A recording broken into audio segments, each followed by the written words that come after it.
Good morning students, how are you dear students.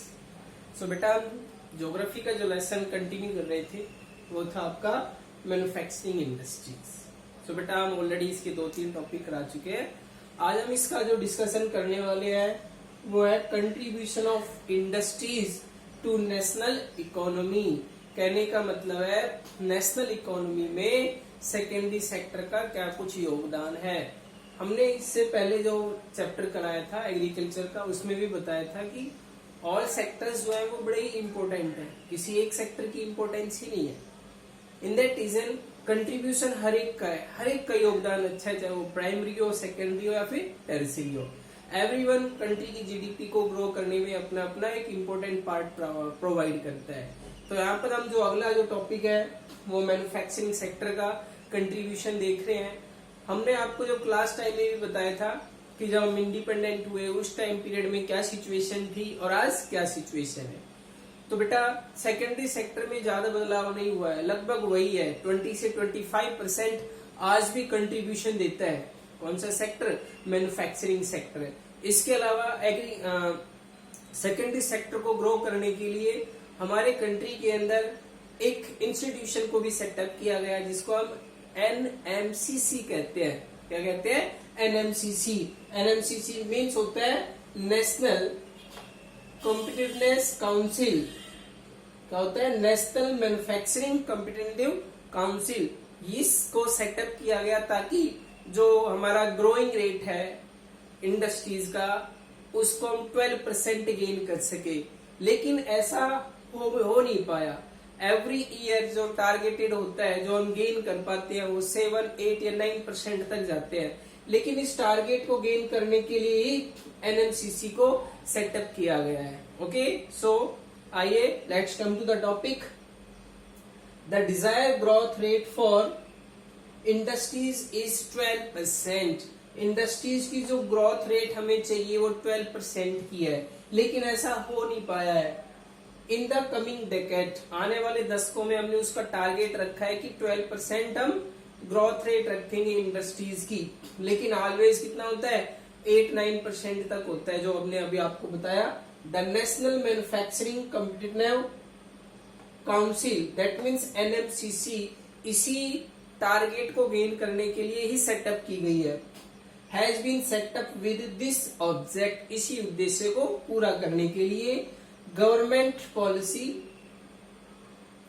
intervene and renewed effort by the industry for productivity will help manufacturing achieve its desired growth rate। और इस desired growth rate को gain करने के लिए जो भारत सरकार है वो भी हेल्प करती है ताकि इस ग्रोथ रेट, इंडस्ट्रीज की ग्रोथ रेट को पूरा किया जा सके। सिंपल सी बात है, अगर ग्रोथ रेट पूरी होगी, इंडस्ट्री ज्यादा से ज्यादा सेटअप होगी तो रोजगार बढ़ेंगे, कंट्री डेवलपमेंट होगा, और इसके अलावा हम जो एक्सपोर्ट करते हैं वो भी बढ़ेगा, फॉरेन एक्सचेंज ज्यादा आएगा। इन दैट रीजन गवर्नमेंट भी चाहती है कि इंडस्ट्रीज की जो ग्रोथ रेट है, जो टारगेट किया हुआ है 12%, उस पे आ जाए। इससे सबको फायदा होने वाला है, गवर्नमेंट को भी और एम्प्लॉइज को भी, जीडीपी को भी, एक्सपोर्ट इंपोर्ट करेंसी को भी। ठीक है ना? तो इन दैट रीजन गवर्नमेंट भी चाहती है कि इस ग्रोथ रेट को बढ़ाया जाए, 12% गेन की जाए, लेकिन ऐसा नहीं हो पाया और कंटिन्यू कितनी रहती है? 8 या 9% तक रहती है। लेकिन गवर्नमेंट ऑफ इंडिया और NMCC दोनों ही इस ऑब्जेक्ट को पूरा करने के लिए लगे हुए हैं कि आने वाले दशकों में इस टारगेट को हम गेन कर पाए। ओके, नेक्स्ट है बेटा इंडस्ट्रीज लोकेशन। बड़ा ही इंपॉर्टेंट टॉपिक है कि भाई हम इंडस्ट्रीज को कहाँ पे लोकेट करें। क्या हम हर एक जगह इंडस्ट्री सेटअप कर सकते हैं? क्या हमारे कंट्री के हर एक स्टेट के अंदर उतनी इंडस्ट्रीज जितनी हरियाणा के अंदर है? नहीं है ना। उतनी इंडस्ट्री जितना महाराष्ट्र के अंदर है, या फिर उतनी इंडस्ट्री जो हमारे राजस्थान के अंदर है? नहीं है। कारण है क्योंकि कई सारी सिचुएशंस हमें देखनी पड़ती है, तब जाकर हम इंडस्ट्रीज का सेटअप करते हैं। यदि वो सारी सिचुएशंस फेवरेबल है तो सिंपल सी बात है इंडस्ट्रीज का सेटअप होगा, और यदि वो सिचुएशन उसके अगेंस्ट में है तो कोई भी वहां पर सेटअप नहीं करना चाहेगा। कारण है क्योंकि सबसे पहले तो हम नेचुरल डिजास्टर्स को देखते हैं। अगर वहां पर नेचुरल डिजास्टर अकर्ड होते हैं, हर साल आते हैं, तो कोई भी इंडस्ट्रीज वहां पर इन्वेस्ट नहीं करेगी। कोई भी इन्वेस्टर वहां पर इन्वेस्ट नहीं करेगा, क्योंकि हर साल वहां पर बहुत ज्यादा लॉस होगा। ओके, तो इन दैट रीजन इंडस्ट्रीज का सेटअप करने से पहले कई सारी चीजों को देखना पड़ता है, तब जाके इंडस्ट्रीज सेटअप की जाती है। ओके बेटा, तो सबसे पहले हम यहाँ पर देखते हैं जो इंडस्ट्रीज की लोकेशन सेट करने से पहले हम क्या कुछ वॉच करते हैं।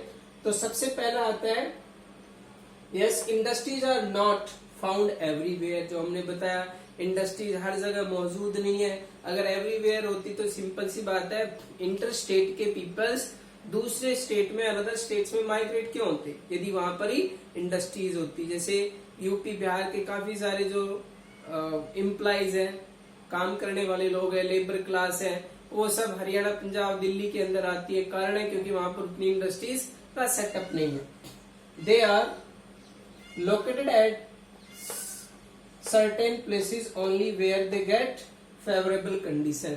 सिर्फ उन्हीं प्लेसेस के अंदर उनको सेटअप किया गया है जहां पर उनके फेवर में कंडीशंस होती है। To thrive and industries location is govern mainly by the following factors. और इंडस्ट्रीज का जब हम सेटअप करते हैं तो फॉलोइंग फैक्टर्स को माइंड में रखते हैं, क्या कुछ हम वहां पर वॉच करते हैं, तब जाकर इंडस्ट्री सेटअप की जाती है। तो सबसे पहला आता है बेटा रॉ मटेरियल। सिंपल सी बात है, हम इंडस्ट्रीज का सेटअप करते हैं किसके उद्देश्य के लिए, प्रोडक्ट को मैन्युफैक्चर करने के लिए। और मैन्युफैक्चर कब होगा प्रोडक्ट, जब हमारे पास रॉ मटेरियल मौजूद होगा। कहने का मीन्स है कि यदि नियर बाई एरिया में कच्चा माल है तभी जाकर हम वहां पर इंडस्ट्रीज का सेटअप करते हैं। सपोज करो आयरन और जो है वो झारखंड, बिहार और वेस्ट बंगाल के अंदर बहुत ज्यादा है। In that region most of जो आयरन एंड स्टील की इंडस्ट्री जो वो उसी पार्ट में लोकेटेड है जहां पर रॉ मटेरियल मिलता है। क्या हरियाणा, पंजाब के अंदर आयरन स्टील इंडस्ट्री है? नहीं है। क्यों नहीं है? क्योंकि यहाँ पर रॉ मटेरियल नहीं है। तो जहां पर रॉ मटेरियल होता है उस जगह पर हम क्या सेट करते हैं, इंडस्ट्रीज का सेटअप करते हैं। दूसरा है source of energy. Source of energy बहुत ही ज्यादा इंपॉर्टेंट है, इलेक्ट्रिसिटी। यदि उस एरिया में, सिंपल सी बात है, हम जो इंडस्ट्री चलाते हैं, मशीन जो रन करा रहे हैं, उन सब के लिए हमें क्या चाहिए, एनर्जी की रिक्वायरमेंट होती है, इलेक्ट्रिसिटी की रिक्वायरमेंट होती है।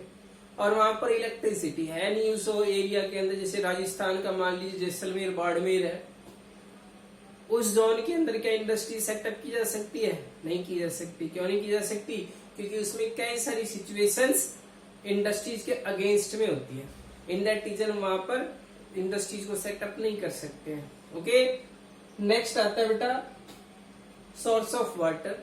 वाटर भी अवेलेबल होना बहुत जरूरी है। जैसे अभी बताया जैसलमेर, बाड़मेर के अंदर वाटर ही नहीं है, और इंडस्ट्रीज को रन करने के लिए वाटर चाहिए ही चाहिए। ओके, यही कारण है कि जैसलमेर और बाड़मेर में इंडस्ट्रीज का सेटअप नहीं किया जा सकता, क्योंकि एक तो वहां पर टेम्परेचर ज्यादा है, दूसरा वाटर अवेलेबल नहीं है, इसके अलावा वो बेटर ट्रांसपोर्टेशन फैसिलिटी भी नहीं है। ओके, तो इन सब चीजों को माइंड में रखते हैं हम इंडस्ट्रीज का सेटअप करते हैं। तो वाटर अवेलेबल होना भी बहुत जरूरी है, और यही कारण है कि मोस्ट ऑफ जो इंडस्ट्रीज है वो नॉर्थ वेस्ट पार्ट के अंदर ही लोकेटेड है। ओके, नेक्स्ट आता है बेटा ability of capital and finance. Capital और फाइनेंस का भी बहुत जरूरी है। यानी फाइनेंस हम कहाँ से लेते हैं? बैंक से। अगर बैंक हमें फाइनेंस फैसिलिटी प्रोवाइड नहीं करता है तो कोई भी इंडस्ट्री सेटअप नहीं कर सकती, क्योंकि किसी भी बिजनेसमैन के पास में इतना बड़ा अमाउंट नहीं होता है। क्योंकि या तो जो लैंड होती है, फिक्स्ड एसेट्स होती है, उसको परचेज कर सकते हैं। ओके, मशीनरीज परचेज कर सकते हैं, उसके बाद में रनिंग भी करना है, स्ट्रक्चर भी खड़ा करना है, लेबर भी है, रॉ मटेरियल भी परचेज करना है। इन सब के लिए हमें फाइनेंस की रिक्वायरमेंट होती है। तो यही कारण है कि नियर बाई एरिया में बैंक्स भी होने चाहिए, ताकि आसानी से कोई भी इंडस्ट्रीज फाइनेंस फैसिलिटीज गेन कर सके। नेक्स्ट आता है बेटा डिमांड इन मार्केट। जब हमने प्रोडक्ट बना लिया तो प्रोडक्ट को हम अपने घर में तो रखते ही नहीं, इस कारण से उस नियर बाई एरिया में मार्केट का होना भी बहुत जरूरी है। अब ये जरूरी नहीं है कि भाई कार जो बन रही है तो कार को बेचने के लिए वही मार्केट है, उसके 10 किलोमीटर में बिकनी चाहिए, ऐसा नहीं है। मार्केट का मतलब है ऐसी लोकेशन होनी चाहिए जहां पर आसानी से हमारा एक्सपोर्ट इंपोर्ट हो सके, जहां पर हमारी ट्रांसपोर्टेशन फैसिलिटीज हो, कम्युनिकेशन फैसिलिटीज हो। ओके, किसी तरह की कोई परेशानी नहीं आए और हमारा प्रोडक्ट जो मैन्युफैक्चर्ड होने के बाद आसानी से मार्केट तक अवेलेबल कराया जा सके। क्योंकि कुछ ऐसे प्रोडक्ट भी होते हैं जो हम एक्सपोर्ट करते हैं, तो एक्सपोर्ट करने का मतलब मार्केट जरूरी नहीं इंडिया में है, उसका मार्केट फॉरेन में भी होता है। ओके, मार्केट का मतलब कोई एक पर्टिकुलर प्लेस नहीं होता है कि एक ही जगह पर सेलिंग हो, मार्केट एनीवेयर हो सकती है जहां पर उसकी डिमांड हो। नेक्स्ट आता है बेटा skilled labour and workers. Workers के में 2 टाइप्स के वर्कर्स की रिक्वायरमेंट होती है, स्किल्ड एंड अनस्किल्ड। स्किल्ड जो पर्टिकुलर सेक्टर के अंदर या पर्टिकुलर वर्क की नॉलेज रखते हैं, जैसे मशीनरीज को चलाना, रिपेयर करना, ड्राइंग देना, ये सब काम किसके होते हैं? स्किल्ड लेबर के होते हैं। और दूसरे होते हैं लेबर या वर्कर्स अनस्किल्ड, जिसको हम कहते हैं, जिसका काम होता है जो प्रोडक्ट मैन्युफैक्चर हो जाता है उसको उठाकर दूसरी जगह पे रखना। कहने का मतलब उसमें कोई टेक्निकल वर्क नहीं होता है। तो यहाँ पर उस एरिया में लेबर भी होना बहुत जरूरी है।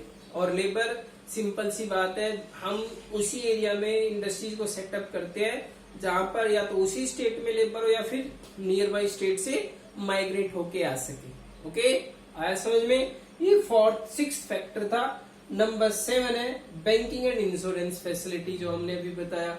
बैंक्स भी होने बहुत जरूरी है और साथ में जब हम इंडस्ट्री शुरू करते हैं तो उसका इंश्योरेंस भी कराया जाता है। क्योंकि कई बार क्या होता है कि इंडस्ट्रीज हमने बना दी, सेटअप खड़ा कर दिया और अचानक से शॉर्ट सर्किट होने की वजह से उसमें आग लग गई, हमारा पूरा इन्वेस्टमेंट खत्म हो गया। तो इससे पहले हम क्या कराते हैं? इंश्योरेंस कराते हैं। अगर ऐसी किसी तरह की कोई प्रॉब्लम क्रिएट हो तो इंश्योरेंस कंपनी हमें वो पेबल कराती है। ओके, तो इन दैट रीजन ये 7th फैक्टर है। अगला आता है बेटा ट्रांसपोर्ट एंड कम्युनिकेशन, जो हमने बताया सबसे इम्पोर्टेंट है। प्रोडक्ट तो हमने बना लिया, लेकिन प्रोडक्ट हम घर में ही नहीं रखते हैं, फैक्ट्री में बना के नहीं रखते हैं। उस मैन्युफैक्चर प्रोडक्ट को हम मैन्युफैक्चर यूनिट से मार्केट तक भेजते हैं। मार्केट तक भेजने के लिए हम किसका यूज कर रहे हैं? ट्रांसपोर्टेशन फैसिलिटी का, चाहे वो रोडवेज हो, एयरवेज हो, रेलवेज हो, वाटरवेज हो, कुछ भी हो। इन सब के लिए हमें ट्रांसपोर्टेशन फैसिलिटी की आवश्यकता होती है। इसके अलावा एक कम्युनिकेशन हो रहा है। कम्युनिकेशन का मतलब फोन भी है, mobile phone, telephone, emails. Okay, पहले लेटर फॉरवर्ड किए जाते थे, आज हम मेल डिलीवर्ड कर लेते हैं, सेंड कर लेते हैं, जिससे हमारा ऑर्डर इजीली हो जाता है। ओके, तो ये सारे फैक्टर्स है बेटा जिसकी वजह से हम इंडस्ट्रीज को लोकेट करते हैं। और अगर इनमें से कोई भी एक फैक्टर कम होता है तो इंडस्ट्रीज को रन करना बड़ा ही टिपिकल काम हो जाता है। हमारे पास सब कुछ है लेकिन लेबर नहीं है, तो लेबर नहीं है तो काम कैसे होगा? एवरीथिंग है हमारे पास, रॉ मेटेरियल अवेलेबल नहीं है, रॉ मेटेरियल नहीं है तो हम फाइनल गुड्स कहां से बनाएंगे? ओके, इसके अलावा सपोज करो वाटर अवेलेबल नहीं है, बहुत सी चीजों के अंदर में वाटर की रिक्वायरमेंट होती है। तो बेटा ये सारे वो फैक्टर्स है जिसमें हम इंडस्ट्रीज को सेटअप करने से पहले माइंड में रखते हैं। ओके, आई थिंक आपको टॉपिक समझ में आया होगा। किसी तरह का डाउट है तो बेटा एक बार एनसीईआरटी बुक पढ़ लेना। ओके, वैसे तो अब ये रिवीजन है, पहले ही पढ़ लिए होंगे, फिर भी कोई डाउट है तो आप आस्क कर लेंगे। ओके बेटा, समझ में आ गया? तो अपना पूरी तरह से ध्यान रखिएगा, घर पे बने रहें।